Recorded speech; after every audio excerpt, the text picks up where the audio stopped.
বেশ কয়েকদিন আগে এই ভোজ থালিটা তৈরি করেছিলাম আর তোমরা এই জিনিসটা অনেক পছন্দ করেছো। আজ আবারও এমনই ইউনিক কিছু তৈরি করার জন্য মাটি নিয়ে কাজ শুরু করে দিলাম। এখানে প্রথমেই বেশ খানিকটা মাটি গোল আকার করে নিয়েছি, এবার ভেতর দিকটা এইভাবে ফাঁপা করে নিচ্ছি আর এই জিনিসটা দিয়ে একটা হাঁড়ি তৈরি করে নেব।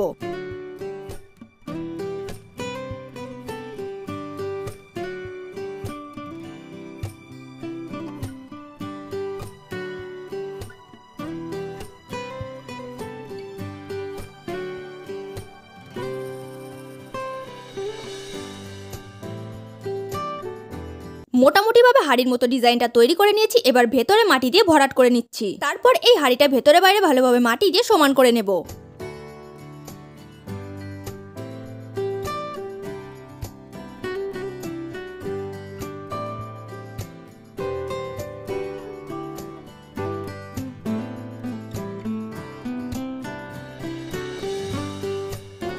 এক্সট্রা মাটি দিয়ে হাড়ির বাইরের দিকটা দেখতে সমান করে নিয়েছি, এবার ওপরের দিকটা এইখান থেকে মাটিটা কেটে সমান করে নিচ্ছি। তারপর আবারও একটু মাটি দিয়ে হাড়ির ভেতর দিকটা উঁচু করে নেব।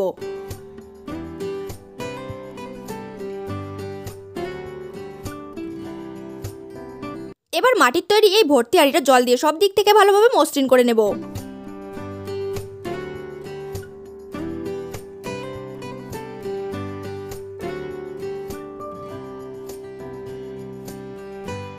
এবার মাটি দিয়ে ভাত তৈরি করে হাড়ির ওপর দিকটা সাজিয়ে নেব।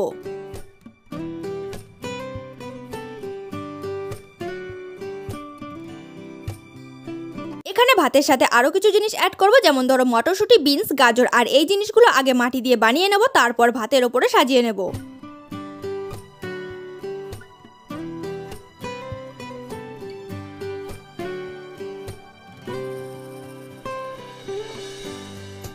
এখানে দেখতে পাচ্ছ হাঁড়ি কমপ্লিট। এবার তৈরি করে নেব ছোট্ট একটা বাটি। সেজন্য খানিকটা মাটি নিয়ে এইভাবে বাটিটা তৈরি করে নেব আর বাটিটা তৈরির পর জল দিয়ে ভালোভাবে মসৃণ করে নেব।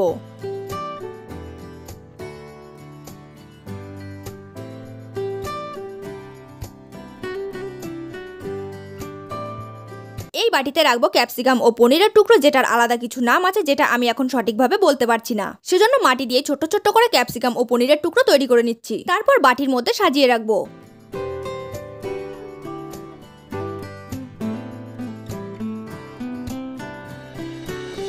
এবার এই অনেকটা মাটি দিয়ে তৈরি করে নেব একটা কলা পাতা। সেজন্য প্রথমে মাটিটা বেলে সমান করে নেব।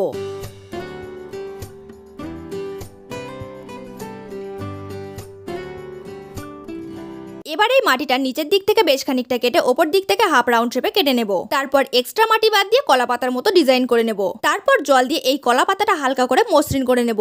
মুসাইফা, সিয়াম, আমিনা, মরিয়ম, তাইবা, এছাড়াও তোমরা যারা আগের লং ভিডিওতে কমেন্ট করেছিলে তোমাদের প্রত্যেককেই ধন্যবাদ জানাই।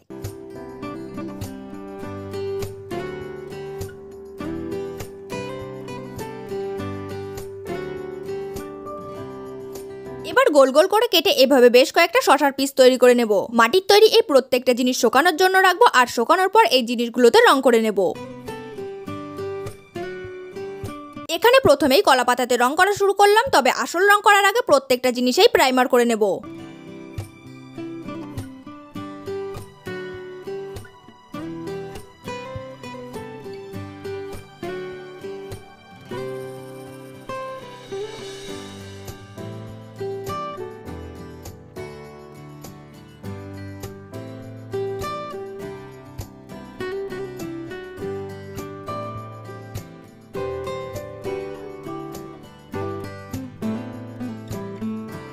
আসলে কলাপাতার রং যেমন হয় মাটির তৈরি এই কলাপাতাটিতেও সেরকমই রং করে নেব।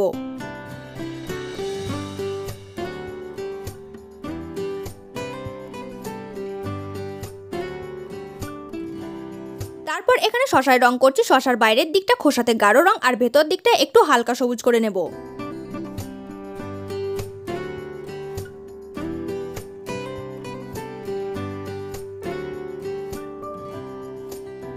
তরকারির জন্য তৈরি করা এই ছোট্ট বাটিটিতে এবার ব্রাউন কালার করে নিচ্ছি।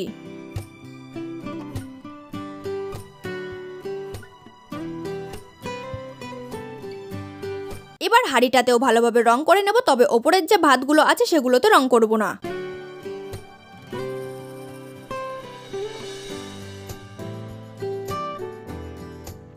হাড়ির ভেতরে যে ভাতগুলো তৈরি করেছি এবার সেগুলোতে রং করে নেব, আর সেগুলোতে রং করার জন্য ব্যবহার করব হলুদ আর কমলা রং।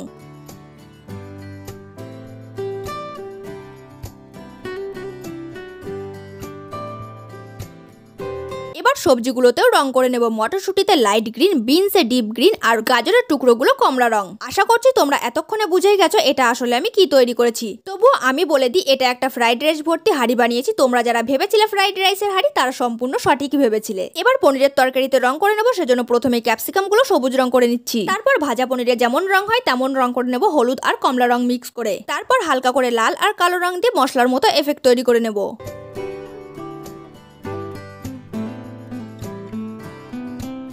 এখানেই প্রত্যেকটা জিনিসের রং করা কমপ্লিট হলো। এটা ফ্রাইড রাইস ভর্তি হাঁড়ির ফাইনাল লুক।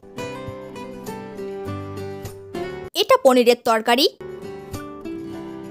এখানে দেখো কলা পাতার উপর শসার পিসগুলো সাজিয়ে রেখেছি। এবার এই প্রত্যেকটা জিনিস সুন্দরভাবে সাজিয়ে নেব। চলো এখানে ফাইনাল লুকটা জানিয়ে দিই। এক হাঁড়ি ভর্তি ফ্রাইড রাইস, পনিরের তরকারি, সাথে কয়েকটা শসা কুচি আর সবকিছু রয়েছে একটা কলা পাতার উপরে। এবার তোমরা জানাও আজকের এই মাটির তৈরি ইউনিক জিনিসটা দেখতে কেমন হয়েছে। আজকের এই ভিডিওটা ভালো লাগলে অবশ্যই লাইক, কমেন্ট, শেয়ার করে দিও।